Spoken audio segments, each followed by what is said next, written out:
Lovely to meet you. How are you doing?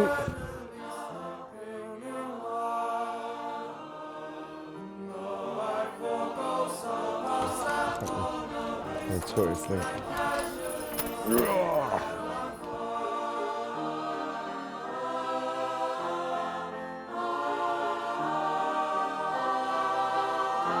I have such a strong memory of the Aurora glow-in-the-dark horror kits.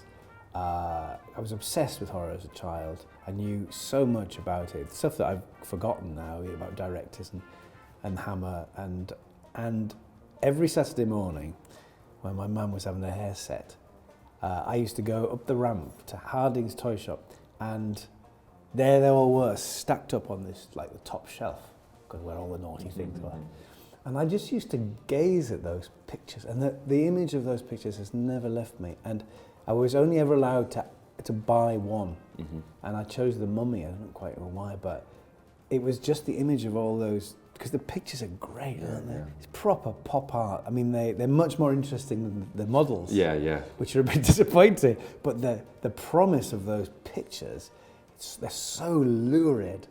And so I thought, well, years ago, I painted a bit, but I used to have this idea that I'd do a series called Glow-in-the-Dark Homosexuals. It would be just a series of famous homosexuals with a sticker that says glows in the dark. So I've been thinking about this in a way for a long time. And then I thought, well, which one would I like to be? And there's one, famously, it's Dr. Jekyll as Mr. Hyde. That one. This flask. There's Frankenstein's monster, obviously, Dracula, The Forgotten Prisoner of Castle Marray, which is just... it's not even based on anything, it's just made up. Okay. It's an excuse to have a skeleton. But I thought that would be a bit difficult to do. but then the Phantoms also always had a special place in my heart. I saw the Lon Chaney silent when I was a kid on some horror double bill. I've visited the original set, which still survives, when I was making my horror documentary, and it's just an incredible thing. And then, of course, weirdly, the other thing which brings it all back round is this. Because in the end, that local nose really must come from Chaney. So I thought that would be the one to do. Yeah, I guess it's interesting from my perspective that you would pick something as a portrait that would slightly transform or disfigure your face. Well, that's up to you. I mean, as your idea, which I like, of the mask being my real face, is kind of, so we can have the best of both worlds. Well, this was the mock-up of how I envisaged it, very much kind of based on that idea of the Aurora, the box set, the figure. And I thought it would be interesting, because I would like it to be recognisably you. I think that's quite important. So if we can be holding up the mask that is very much your normal face, but it's how much on the actual... Whatever that is. But on the actual normal figure, like you, it has the eyes removed, but then I think eyes are so important. I heard on your Desert Island Disc you described it as a morbid child. Yes. Is that something, so you've always, as a kid, been drawn to the Gothic? Yes, absolutely. But, it's an awful lot to do with the fact that when you're a child, you don't think death is real. And the older I've got, the less interested I get. I mean, I used to, when I went on a tour of European graveyards when I was at college, stuff like that. And this sort of place is going to be meat and drink to me. Now it's just too close. I'm too frightened of it. So I'm steering towards the sunny uplands. In fact, I want to change all this and do it as Judy Garland.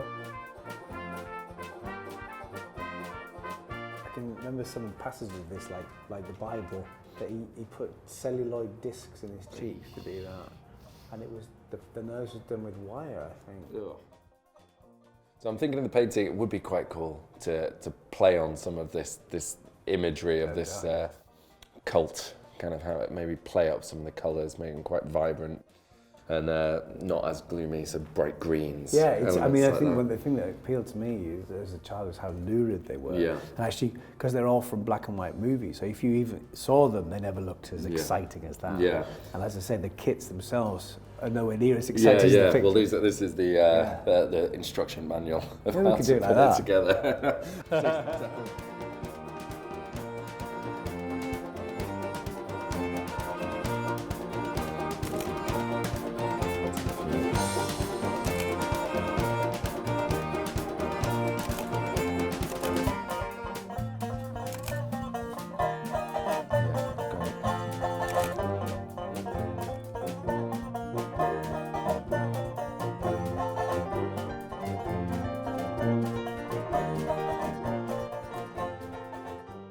same thing at the time. People used to say, don't step on that bug, it might be Lon Chaney.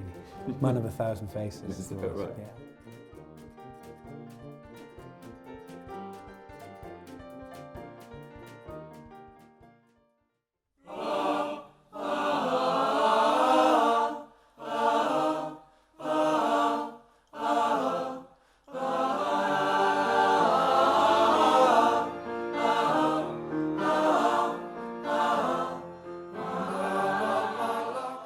I'd like to take some pictures fairly close up of your face first to get those, to give me the detail, and then we'll zoom out.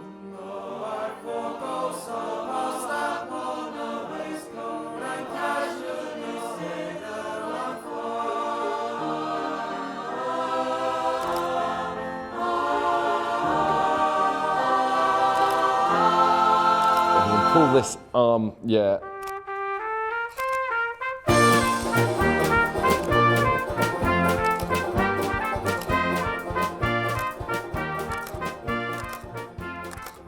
Being scared is the flip side of being of having a laugh. Yeah. And every time people get sort of slightly clutching their pearls about frightening kids, particularly, you think, well, it's an amazing experience. And if you're in a cinema watching a good horror film, and there's a big sort of fright, people shriek, and then it's immediately followed by laughter because it's a release, you know.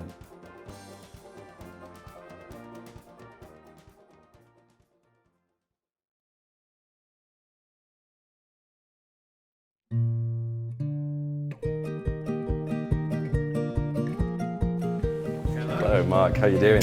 All right. Good to see you. Here we are. Look it up. Come in. Welcome. Okay, so this was the mock-up of how I imagine the painting might look. And it stayed fairly true. Actually, you'll see there's variations of it. But I had a lot of fun with it. I think it's one of my favourites of the series. Don't say that about all of them.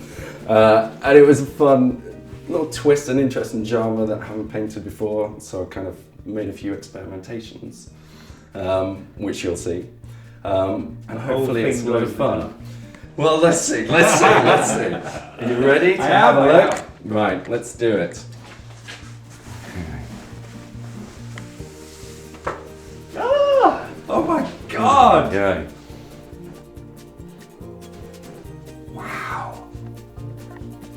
That's amazing. Thank you. Wow. It was fun to paint. You're so monstrous. Like normally sometimes you're trying to flatter with a painting. But to really get stuck into the gnarly cracks and craggles. I don't know what you mean. That's amazing. I mean, that honestly, that's a level of realism I sort of don't understand. Even when you get close, I can't really see. You can give it a little touch. Not in a gallery. It's fairly flat. Wow. But hopefully it's quite dashing. Yeah, sort of. I love that idea of the mask being a real face.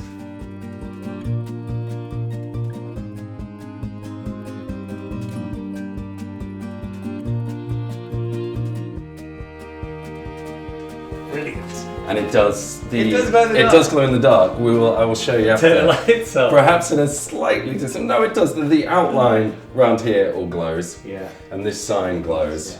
But I experimented, with lots of different ways of doing glow in the dark. So I ended up with glow in the dark pigment. Right. In the end, that I mixed. It really didn't mix well with the oil paint. No. Like it just went into You all have to muddy. do it second. Yeah. So it would be. I'd painted it all, and then mixed it in with the linseed oil, and kind of did about 5 different coats around there, so it slowly built up. And it has ended up, it's dried with this like texture in it, but I quite like that actually. I think that was a happy accident. That's amazing.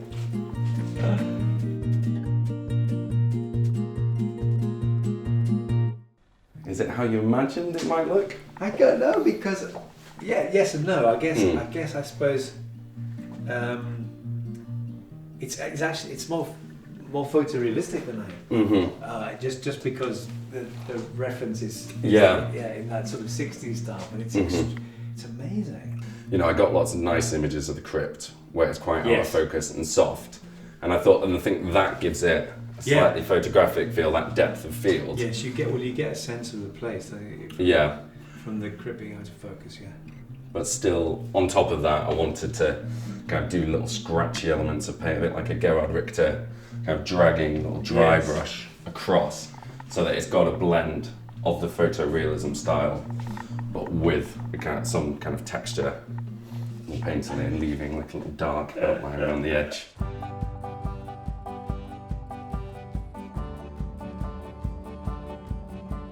You know, I could have pushed it further.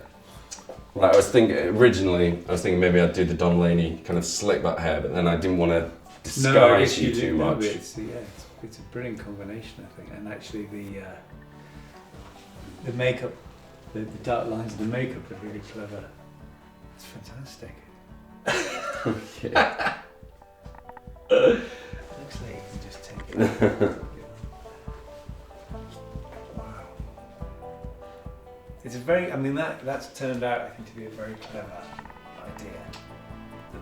The mask is the real face, isn't it? Yeah.